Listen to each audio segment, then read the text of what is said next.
Bonjour et bienvenue sur Isobourse. Vendredi 29 octobre 2021, l'indice CAC 40 a terminé la semaine sur une hausse hebdomadaire de 1,44% à 6830 points, portant son gain à plus de 23% depuis le début de l'année 2021. Alors à l'exception de l'indice hollandais AEX qui s'est légèrement replié, les principaux indices de la zone euro ont clôturé la semaine en territoire positif, la plus forte hausse hebdomadaire revenant à l'indice espagnol IBEX 35 avec un gain de 1,7%. L'indice IBEX 35 évolue au sein d'une tendance haussière de moyen terme depuis le croisement des courbes de pression isobourse 5 et 20 mois validées en début d'année 2021. Comme je l'avais anticipé dans ma chronique du 9 octobre dernier, eh bien l'indice de la Bourse de Madrid a été le premier à sortir de sa phase de consolidation court terme. En effet, eh bien, le croisement haussier des courbes de pression ISO pour 5 et 20 semaines a été validé dans la semaine du 11 octobre sur le principal indice boursier espagnol. Quant au principal indice de la Bourse de Paris, il poursuit sa hausse à moyen terme depuis le croisement des courbes de pression ISO pour 5 et 20 mois, validé également en début d'année 2021. En hebdomadaire, la courbe de pression isobourse 5 semaines de l'indice CAC 40 est désormais très proche de croiser la courbe 20 semaines à la hausse.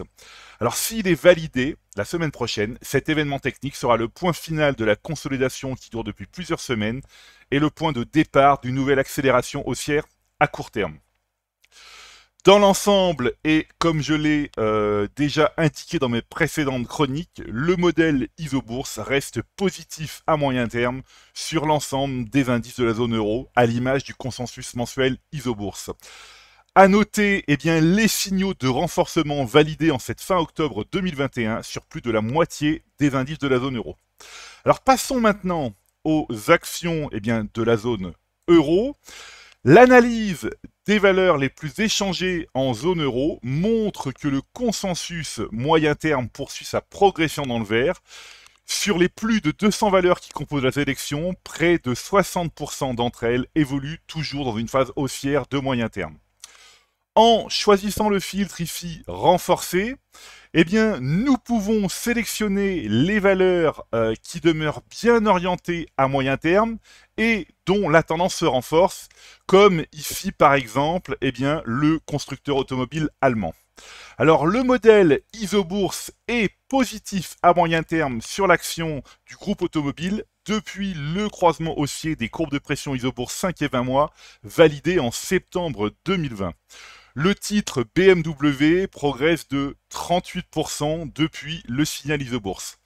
Alors, je rappelle que le consensus isobourse permet d'identifier les opportunités et synthétise l'évolution d'une liste ou d'un portefeuille sous la forme de graphique.